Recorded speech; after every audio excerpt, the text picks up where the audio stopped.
सामिन नाज़रीन अस्सलामु अलैकुम वरहमतुल्लाहि वबरकातुहू। आज की गुफ्तगू है सर के बालों का गिरना। बाल क्यों गिरते?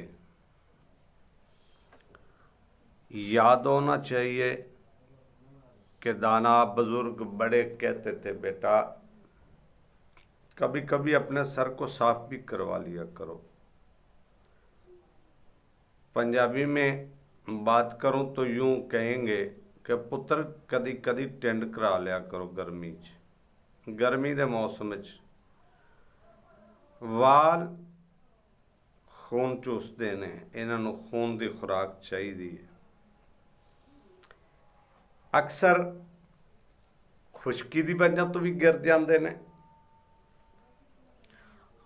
और दिमागी थकान, दिमाग तो ज़्यादा कम लेना, कीड़ा वगैरह, दिमाग की खुश्की, कई वजूहात ने।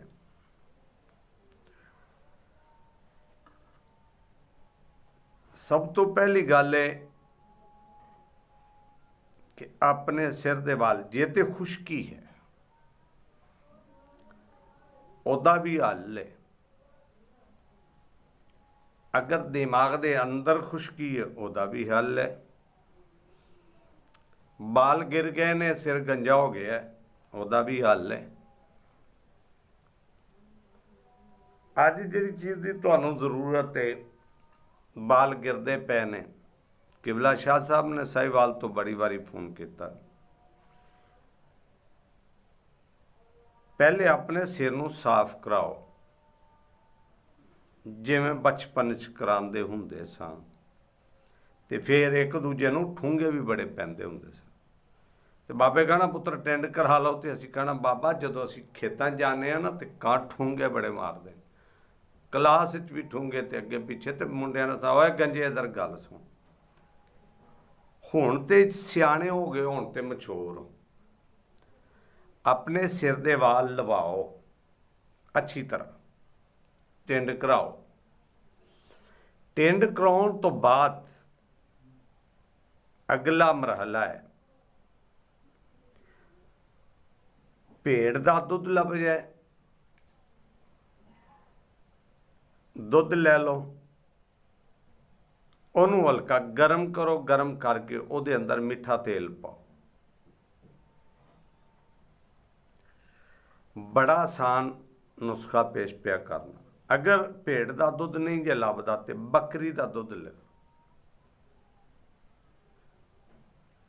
अगर अध पा दुध है उहदे अंदर 2 चम्मच मिठा तेल, अगर मिठा तेल नहीं मिलता सरों का तेल पा लो, और 2 चम्मच इहदे अंदर अरके गुलाब मिक्स कर लो।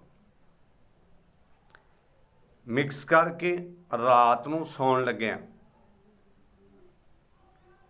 इहदे अंदर चंगी तरह मसाज करो। जिमें जिमें वाल उगदे आन इन्हां दा तुहाडे सिर दे अंदर इहदा मसाज हुंदा रहे। सुबह गर्म पानी नाल, ताज़ा नाल, साबण नाल नहा लो। इनू चंद दिन इस्तेमाल करो और फिर इहदा रिजल्ट वेखो। और मज़ीद इंशाअल्लाह वक्तन फ़वक्तन इस सिलसिले च गुफ्तगू होंदी रहेगी। साडियां बेटियां भैणां वाल लंबे रखण दे बड़ी शौक करदियां ने, उन्हां वास्ते भी नुस्खा पेश करना, गंजेपन दे इलाज का भी। ये सी एक आम जिहा छोटा जिहा नुस्खा, ये बारे च भी मज़ीद नुस्खे पेश करांगे लगातार इंशाअल्लाह। यानी अज दे जिहड़े अज्जा ने वो है दुध, मिठा तेल, उहदे अंदर गुलाब का थोड़ा जिहा अर्क, ते इन्हां चीज़ों का मसाज करो वालों के अंदर। रात को सुबह नहा लो, साबण अच्छा इस्तेमाल करो, हल्के ते गंदे साबणों तो परहेज करो। इंशाअल्लाह अल्लाह दे हुक्म नाल दिमाग की खुश्की खत्म होएगी, वाल डिगणों हट जाएंगे। मज़ीद इहदे अंदर जिहड़ा असी तेल वगैरह लाना है उहदे बारे च नुस्खे पेश करांगे। कल तक इजाज़त दो, इंशाअल्लाह मज़ीद गुफ्तगू तुहाडी समात दी नज़र करांगे। तब तक इजाज़त दो। अस्सलामु अलैकुम व रहमतुल्लाह।